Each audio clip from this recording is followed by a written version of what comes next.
지난달 말 전통 의식이 열리고 있는 발리의 한 사원 앞입니다. 한 여성이 난데없이 옷을 벗고 난입하는데요. 관계자의 제지에도 불구하고 사원 앞을 활보합니다. 이 여성 독일인 관광객으로 밝혀지며 결국 체포됐어요. 세계적으로도 유명한 인도네시아 최대 관광지 발리, 엔데믹으로 관광객 방문이 잦아드는 만큼 사건 사고도 늘고 있는데요. 지난 3월 러시아 남성 관광객이 발리의 성지로 불리는 아궁산에서 바지를 내린 채 사진을 찍다가 입국 금지 명령을 받기도 했고요. 지난 4월 러시아 여성 패션 디자이너가 바바칸 사원에 있는 700년 된 바니안 나무에서 나체로 사진을 찍은 것이 발각돼 추방되기도 했어요. 올해 들어서만 129명의 외국인이 추방될 정도로 관광객의 법규 위반 사례 또한 잇따르고 있는데요. 최근 외신에 따르면 발리 당국은 이달부터 관광객들에게 해야 할 일과 하면 안 되는 일을 적은 안내문을 나눠주고 있어요. 안내문은 사원에 입장할 땐 노출을 피하고 전통 의상을 입으라고 당부하고요. 기도 목적 외에는 사원 내 신성한 공간에 들어가선 안 됩니다. 종교적 의미의 조각상을 만지거나 신성한 나무에 올라서도 안 되고요. 사원이 아니어도 공공장소에선 예의 바르고 적절한 옷을 입으라는 권고도 담겼어요.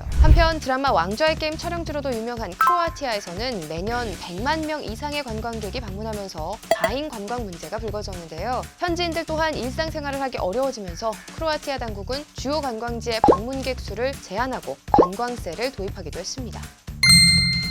비가 쏟아지는 가운데 보트 선착장 안에 둥둥 떠있는 승용차 한 대, 와이퍼가 움직이고 안전벨트까지 맨 운전자가 어쩔 줄을 몰라 하고 있는데요. There's a line in the front of the boat.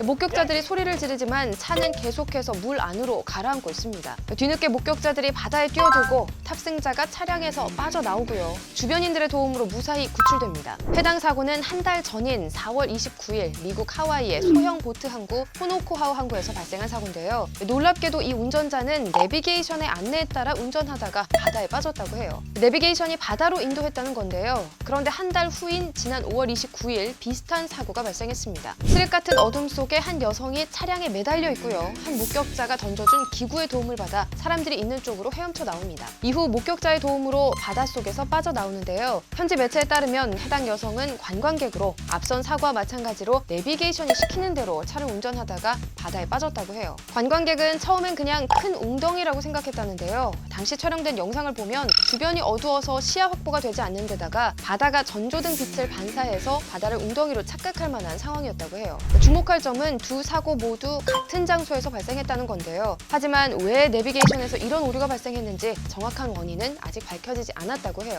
정확한 사실 규명이 필요해 보이네요. 내일은 나라를 위해 목숨을 바친 이들의 넋을 기르는 현충일이죠. 저희는 하루 쉬고 수요일에 다시 찾아오도록 하겠습니다. 좋아요와 구독 잊지 마시고요. 나중에 다시 만나요. 안녕.